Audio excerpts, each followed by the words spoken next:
Did we make a mistake bringing our kids to the Starcruiser? Let's discuss.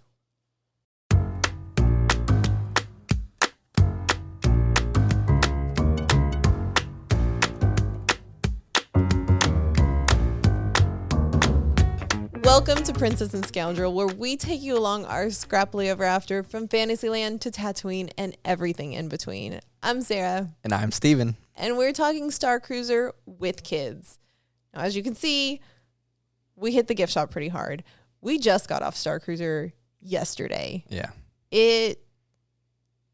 I can't believe we were just there yesterday. It's an experience like no other. That is for sure.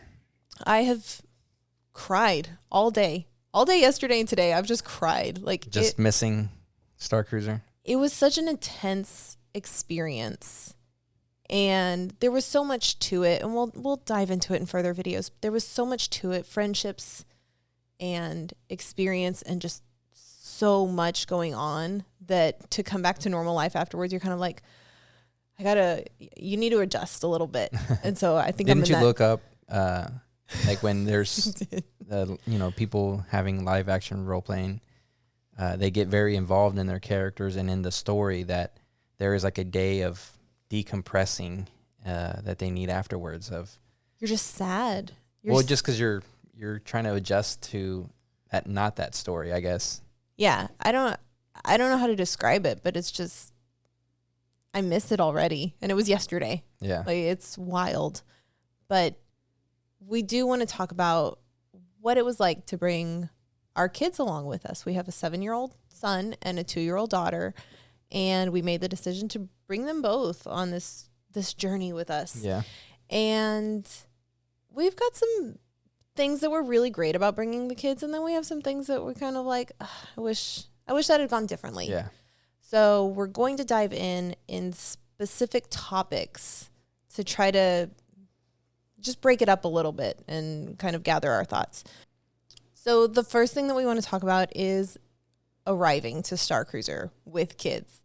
Doesn't seem like it would be a thing. Like, what does it matter if you come with kids or you don't come with kids? But there's a few things to note. Our 2-year-old, technically, we didn't pay to bring her. She's under 3 years old, so technically she's considered like an infant to Disney. Yeah. Which meant, weirdly enough, for this, she didn't get her own magic band. And when one kid doesn't get something that the other one did, she got a little upset. Not a tantrum. She got a little upset. But the weird thing was they didn't give her a magic band, but they gave her a data pad. Everybody aboard Starcruiser, at least for our voyage, received a data pad. It was like an iPod that just had the Play Disney Parks app on it. Yeah. They gave her one so that she could take part in the story. But it's like, she's 2. She doesn't know how to make a decision. Yeah. But they didn't give her a magic band, which was strange. That was weird because a lot of the story is dependent on you scanning your band.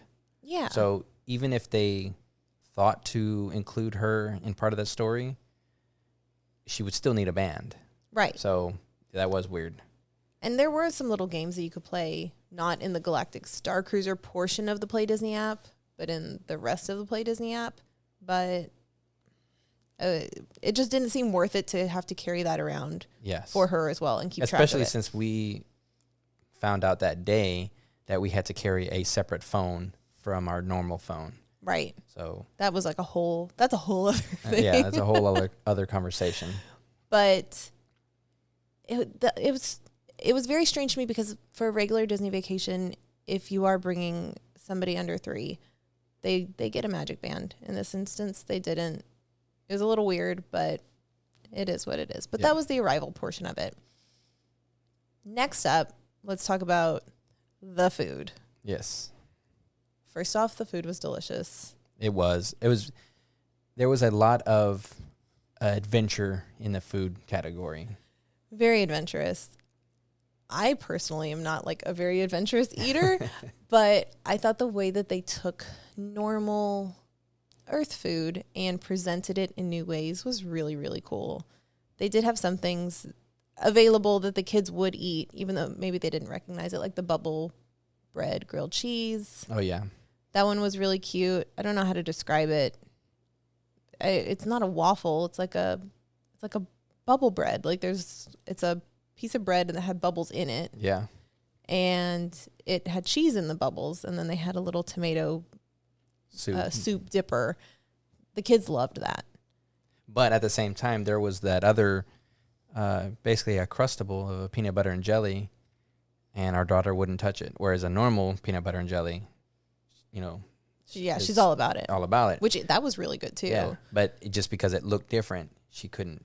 Right. Technically, that one was, I think, sun butter. Like if you have peanut allergy. Specific, yeah. Well, just saying, if you have a peanut allergy or something, they did have that. But in terms of normal food, that was the stuff that they would eat. Well, kind of you're talking about being accommodating. So it was sunflower. So if you have peanut allergies, the Disney was real good about having more regular meals for kids. Right. So they had, like, at dinner, tip yip, which is chicken. Like just chicken nuggets. Yeah, chicken Except nuggets. They're like chicken cubes. They don't look like a chicken nugget. They're still trying to stay themed, with the story, keep you immersed. But it's chicken tenders with macaroni and cheese. Or pizza. Like that was like the... pizza was just... It just looked like a pizza. It was... That was nice. The kids loved that. And it was on the menu. I thought you were going to have to order special things like off the menu for kids. It was out there. They had like butter noodles. They had... I forget everything they had. Fruit cup. They had a fry. Yeah. It was like a fry. Well, it was like a hash brown, I think, that they, pressed like in a waffle. Those little tiny little waffle makers. It was cute. It tasted like a French fry, but trying to get our kids to eat it, just because it didn't look normal. It didn't look like a French fry, so they weren't having it. Yeah, and I think, we traveled with someone with diet restrictions, and, they were, the kitchen was accommodating. So I think if any kids were that desperate to, or they couldn't eat certain things, I think they would accommodate as much as they could. Yeah, that was really nice. One of the other things was they had over at the passenger, what was it? Passenger services? Yeah, like so it's like a concierge.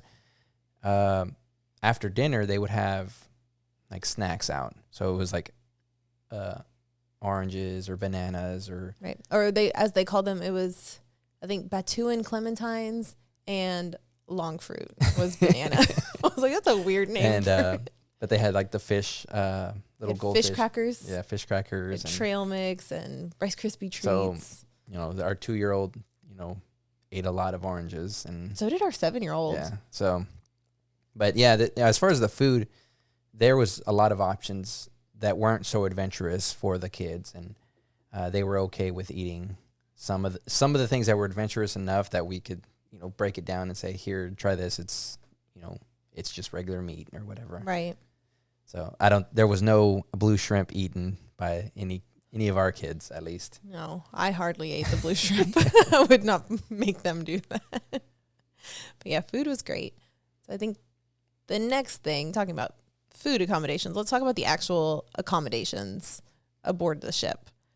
So first thing, let's talk about the room. We stayed in a standard cabin. There's 3 different room types. We stayed in a standard cabin, which means we got the bunk beds. Yes. It was fantastic having those bunk beds when you're traveling with kids. Typically when we go to Disney, we stay just in a regular Disney room. A regular Disney room has 2 beds in it. And you can request a pack and play if your child is young enough to need a pack and play. But when you have 2 beds and you have 4 people, you got to split. And usually the kids split between us somehow.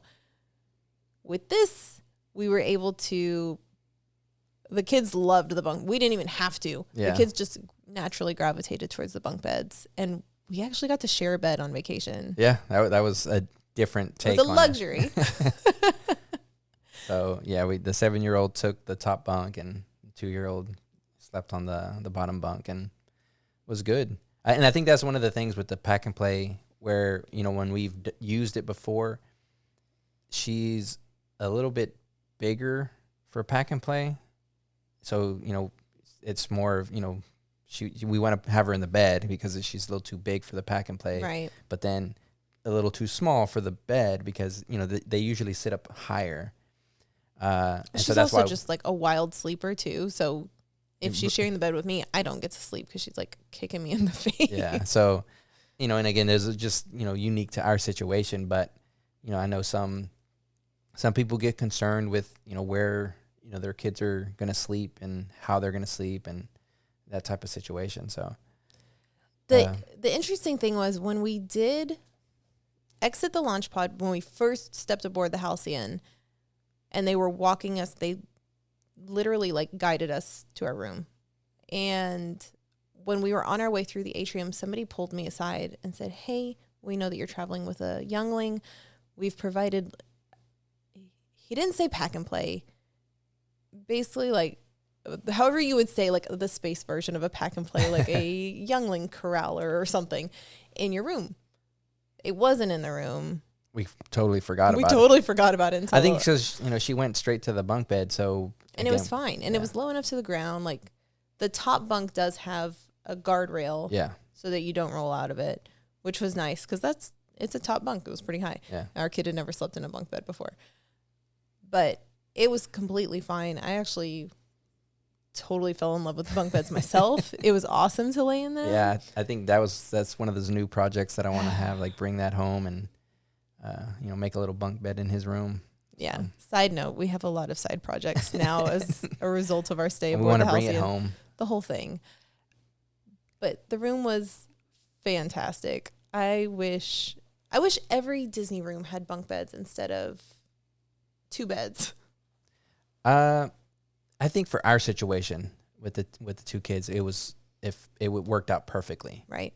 I know, when there was all adults, that situation was a little bit different. And that was a lot of worry for, groups that it's just all adults because you're sleeping on a bunk bed and I would not have slept on a bunk bed in years, probably. I kind of was wishing the kids would share the bed and we could sleep in the bunks because they just looked so cool. It was just nice and cozy to be in them. Very well themed. Yeah. But let's move on to the second piece of accommodations, which was pushing a stroller around. Yeah. For the trip. I think this is my biggest gripe with bringing our 2-year-old. She's able to walk. We brought the stroller more because she still takes naps. She does get tired, and instead of carrying her around, you could put her in the stroller and push her around. Mm-hmm. But that also means that one of us is having to stay on the outskirts of these events, and there's a lot going on Starcruiser. So there's points where you kind of see what's going on, story events, but then you miss out because you can't be in the thick of it. Right. And as far as moving around, you're able to do that because they have elevators that move up and down, a couple floors, because I think it's 3 floors total that you're really moving. It's 3 floors, but 2 of the floors are just cabins. Yeah. So you're really just going between deck 4 and deck 6. Yeah. But I mean, the elevators are really fast, but I mean, these stories are very compact and very fast. So it's, hey, meet me at the cargo bay. That's 2 floors down. So everybody's running downstairs to get to the cargo bay.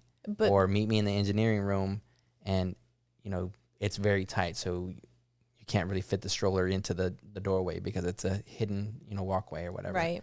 So I think that's my biggest gripe is having the stroller.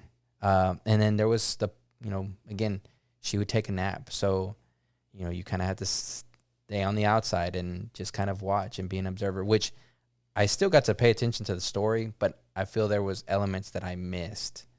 And because, I hear, when you start talking to everybody, I was like, oh, did you see that? Were you a part of that? And I was like, oh, no, I wasn't part of that. Right. So that was kind of the drag for me. Yeah. The having to push the stroller around hinders you because you have 2 phones that you're carrying, and then you're trying to push a stroller. So you're trying to check your phone, push the stroller. If you wanted to get a drink and carry it around, you couldn't, which that's a very specific problem. I think at one point I did have a drink and I was pushing her in the stroller, and I was like, I don't have hands to do things anymore. the stroller, thankfully they were very accommodating though. Oh, yeah. If there were times that we were just like, we don't want to run up to the room and put the stroller away because there's stuff going down, but we don't want to push the stroller, they would take the stroller for us and just go tuck it in a room. Yeah. Well, or we could just push it to the side if it was like the dance party or something. Mm-hmm. You know, we would just push the stroller to the side, or eating. They had like a little place for us to put it. Yeah, and we just left it there, kind of if it was a ride or whatever. Right. Go back and pick it up when we were leaving. So, you know, that's not really on Disney's end of it. It's more on, again, on our experience specifically, because it just that became the more stressful, and just lugging around that, you know, thing. Yeah. Yeah. Well, that leads us to our next topic, which was going to Batuu and our Batuu excursion. We did have to push a stroller around. Yeah. It was fine. You do have to fold it up on the transport. Yeah. When you're moving from the ship over to Batuu and vice versa, just like any Disney shuttle, which again, yeah, it was fine. I was thinking she was asleep when we left, but she fell asleep. It's not a very long ride at all. It's like, what, a 5-10 minute ride? Longer than I expected, but she did fall asleep on the transport. But the Batuu excursion itself was very different from somebody that has older kids or is going without kids. Well, it's different from just visiting Hollywood Studios. Oh, yes. Because, again, the story is a lot more compact. So you're having to do a lot more, you know, missions, you know, from your story in this shorter amount of time. Right. And having to do rider swap and well, so to explain rider swap, if you don't have kids or if you've never been to Disney, rider swap is a fantastic service where if you are traveling with a kid that doesn't meet the height requirements or doesn't want to participate, one group can go ahead and ride it, the rest stays back, and then you literally person watching the kid. The person stays back, and then when they're off the ride, the first group's off the ride, the second person gets to go ride it and go through the lightning lane. Now we had lightning lane access as part of Starcruiser, but we did have to wait in that line both times to ride it. Yes. Like the Smuggler's Run, I don't know how long a wait you had, but we had like probably a 10-15 minute wait to ride it. That sounds about right. Rise of Resistance, I don't think we had any wait really. Like we pretty much got right on that one, which was nice. But we had to wait. We couldn't ride it together, first of all, because we had the kid with us. And then there are a lot of missions that you're doing on your data pad around Batuu. Like a lot of missions. Yeah. It felt overwhelming. It was like, we have to go over here and do this. And we have to go over there. And we have to do this. And how do we get the rides in? And we had an Oga's reservation. So it felt like we were doing everything twice. It took us twice as long to get anything accomplished because we did rider swap.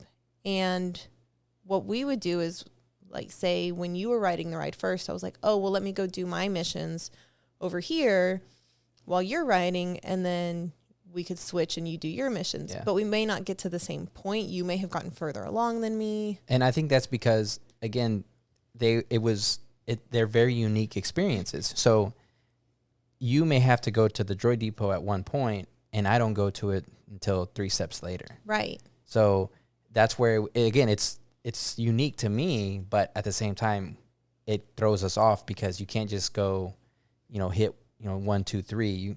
Some it's 3, 2, 1, or 1, 2, 3, 2, 3, 1. Right. Some kind of combination of that. And I would say that would be some of my feedback is maybe they ask you in the beginning, hey, you guys are all traveling together. Do you want to make the same? Do you want to stay on the same path? Like, do you want to have the same story? See, and that's a hard thing to understand up front. Having known that now, I would have said, yes, I would like us to all follow the same path. If you're with kids, then maybe, but I don't know. I mean, if you had 2 7-year-olds, I think it could have been, one 7-year-old doing one path and another, each parent got split and you get to experience it that way. But our 7-year-old, he could read. And so he was going through, I never helped him with his, did you ever help him? No, he was making his choices on all his missions and stuff. So, he had a blast. He was able to go through all that stuff. And so, but in terms of Batuu, it felt very chaotic because you got rider swap, you've got our 3 individual missions that we're trying to accomplish, you have OGAs, and then you have just the busyness of Batuu. Yeah. There's tons of people around. You're pushing the stroller around. And because Starcruiser's so new, we had special pins that we wore to show that we were Starcruiser passengers. And so and we're dressed up. Yeah, so other guests. Right. So other guests would come up and they would say, hey, you're on that one thing. How is it? And so that would slow you, which was really cool that people knew what it was and were talking to you about it. But it would slow you down a little bit too. And you're like, I would love to tell you all about it. I have to go. Like, I am on a mission right now. Yeah. So that was, it was cool, but it just felt like we were so crunched. Yeah. And then that kind of goes into the events for the kids. What kind of caused some of that crunch time for us. Yeah. So let's move on to the events or activities. If you are traveling with kids that are 7 and under, they automatically get these activities added that are called Loth Cat Crew. Which is really cool. Which was really cool. I think there were 3 of them. There was lightsaber training, the porg detection drill, and then I think there was one that was just like a little meetup in the atrium. And the lightsaber training is separate from the adult lightsaber training. Right. So here was the issue with it, though, is that they scheduled the Loth Cat Crew lightsaber training the morning of your second day. So I think it started at like 8:30 maybe, and it was probably 20-30 minutes long. But that ate into our time at Batuu. And so we got a late start to Batuu, and then we had scheduled portrait sessions pretty early in the afternoon. So we had we could not stay on Batuu that long. Yeah. So that was another reason we were crunched. But the lightsaber training, super cute. Both of our kids were really into it. Yeah. And they were both able to participate in it, right, which was really cool. So I think it's a really cool experience that our 2-year-old and 7-year-old were able to participate in, and us, like, as a family, get to experience. They had the parents get involved in it too, and they had their own little like Loth Cat Crew like chant that they did. Yeah. It was sweet. They did have a memory maker, a PhotoPass photographer in there, taking pictures of that, which was neat. And then at the end of your little, like, your kids' experience with it, you got to take a picture together. So that was cool. That was the lightsaber training. Then there was also the porg detection drill later that afternoon, and that was cute. They took the porgs that they sell at the Toydarian toy shop in Batuu. You weren't there. You missed that one. I think they had 12 or 13 of them, but they're pretty big, and you're in the engineering room, and it was hide and seek. So they go and they hide all of them. The kids find them, and then I think the parents hid all of them, and then the kids go find them, and then the kids hide all of them, and then the parents go find them. That's really cool. And then I think there was one more where the kids and the parents hide them, and then the staff goes and finds them. So it was cute. The kids loved it because they're just running around either finding them or hiding them. And so they had a good time with that. And then right after that, they were like, hey guys, we've done this, but now we need to get up to the atrium. You know, something's going on. We're all going to help. It's a main story event. Yeah. There was a main story event happening in the atrium, but they were like, we need the Loth Cat Crew up there to provide a distraction. Let's go play with some droids. And so they bring out the little droid depot droids and just let the kids like run wild in the atrium. Yeah. And just like cause chaos and cause a distraction. And then the last thing was the social, right? Yeah, there was a social. We missed that. So it was just the kids were able to kind of get to know each other and hang out. And I think it's interesting because our son's pretty timid. He's not too social. And so he didn't want to participate in that. But at the same time, I think he began to feel real comfortable being able to do things on his own and go run off and get into some of these events and, adventure on a little bit on his own. He would still come back and, want us to run after him, but he did gain some confidence in this stuff that he was doing. So that was like interesting and kind of... It was amazing to see him just like, he blossomed. Like he would go around and go get blue milk for himself, or he would go, like you said, just go run off. And that's not his personality type at all. And so it was really cool to see him just like really dig into it and make the most out of this experience. Yeah. But that was the Loth Cat Crew activities. Then that also led into my issue with the Loth Cat Crew. Oh, you have beef with the Loth Cats? Well, no. I mean, the thing is my lightsaber training, because Disney was good about scheduling us basically a rider swap for lightsaber training, the adult lightsaber training. So I went by myself, and you were going to go with lightsaber training. Or he could have came with me, but that was at the same time. As the porg detection drill. Porg detection. So you missed that. Yeah. So instead of taking him out of a kid event, I said, go ahead and leave him in the kid event, and he'll just go with you. But I did lightsaber training by myself, which it was amazing, and that was my favorite part. But when you want to experience it with somebody, even if it's just somebody to say, hey, I'm holding a lightsaber, I didn't really have that with anybody. It was just me, which I still loved. And that's like my ultimate favorite part of the whole trip. Right. Is holding that lightsaber, being able to. It was way cooler than. But I didn't get to experience that with him. And then I didn't get to go into his experience to see him. So I had to watch it on a video. Right. So I think that's one of those, again, it's kind of hard because we had the 2-year-old that someone had to stay out and watch, because they don't, in the adult one, they didn't have small kids in there. Yeah. It was incredible that they did accommodate, because that was a stress to us, is how are we going to do lightsaber training and have her sit off to the side and not want to participate in this? Like, we were stressing about that. And so they answered that for us. Yeah. They answered that problem by splitting us. But you missed out. Then it's the reality of, we're being split up for this really cool event. Yeah, which we thought lightsaber training was going to be like, yeah, okay, it's going to be fine.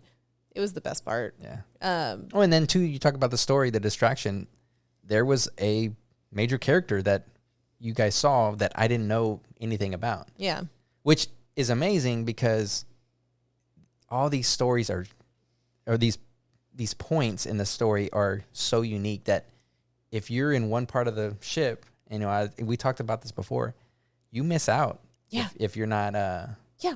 I don't know if you remember, we happened to be in a sidebar. We happened to be in a corridor at one point because we didn't have anything going on for 15 minutes. We were like, well, let's go back to the room and then we'll come back down. And as we were going to the room, because we were just going to, I don't know, like sit down for a second, there was all this stuff going on in like this corridor. And so we got wrapped up in that instead. And then we're like, okay, well, now we got to go do this. Yeah. And I mean, because there's like First Order passing one way. And they're trying to hide over here. And is the coast clear? This way. And, yeah.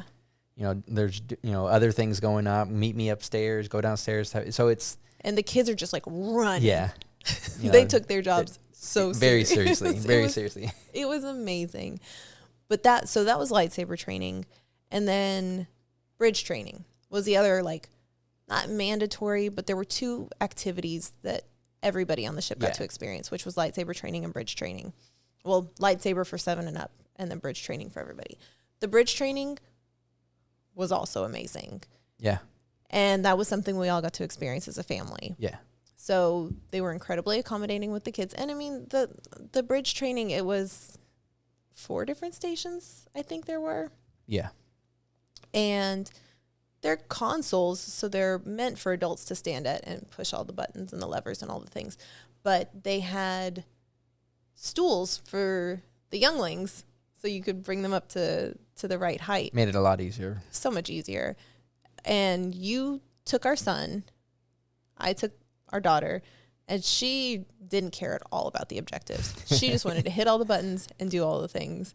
We did work together on 2 of the stations where I'm like, hit the button. And so I'd be like, okay, ready, go. And she would hit it, and she absolutely loved that. But for the most part, she was just button mashing. Yeah. And I was fighting against her. Yeah, no, our son was, really into it. And there was complex, there was easy games where it was just pressing the button, or the one that we really liked, because it was kind of like a co-op. It wasn't separate, it was more together, was like the screen would give you puzzles of light switches turning on and off, and there was just a huge console of various sets of lights and switches, and so it would give you indication that turn these on, turn these off. So you'd have to look for it and turn it on. And he loved that. And he was just like, because we ended up being in the bridge a lot, Yeah. you know, because of that.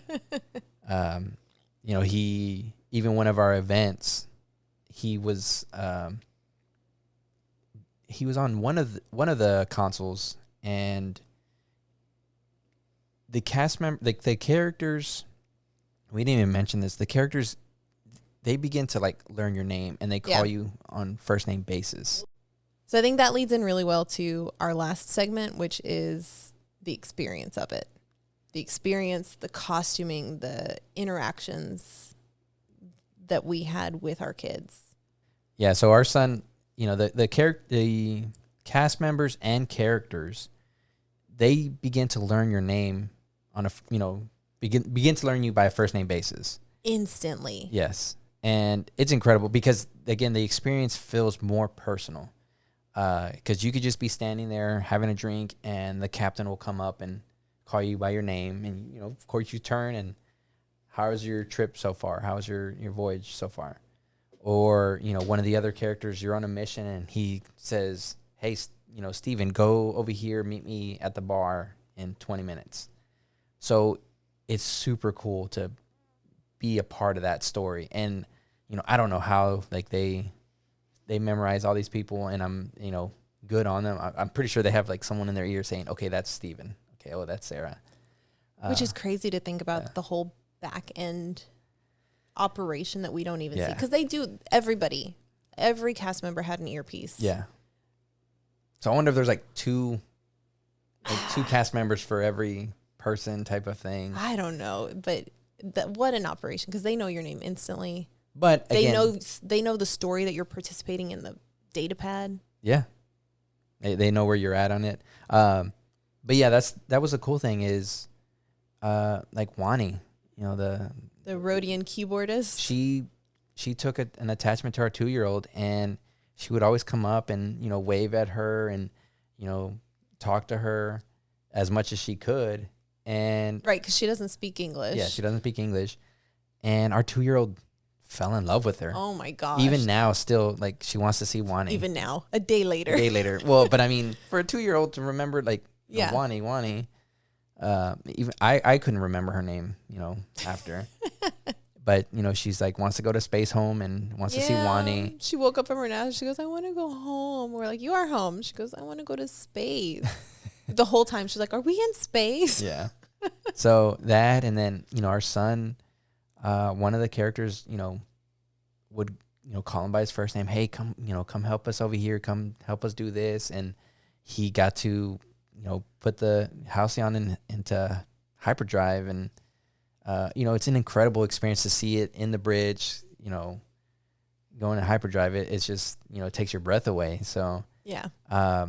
You know, I think they definitely cater to kids in that sense of having that experience, because all the characters, you know, don't just talk to the adults. They talk to the kids and, you know, listen to them and get them involved in, you know, we need to cause a distraction. How do we cause a distraction? And then take into all the, you know, the kids, oh, we should do this, we should do that. And, you know, again, the kids kind of like are the catalyst for all of the, the fun, where they're just like, they go off the rails and say, oh, we should do this, or we need to run. And, you know, and you feel childlike because you're like, I got to be in it too. Yeah. You feed off that energy because it's just, they're so excited and you're like, I'm so excited for you, but I'm also excited that this is going on. And it's just, it was electric. Yeah. The whole experience, and especially seeing kids interact with it. It was amazing.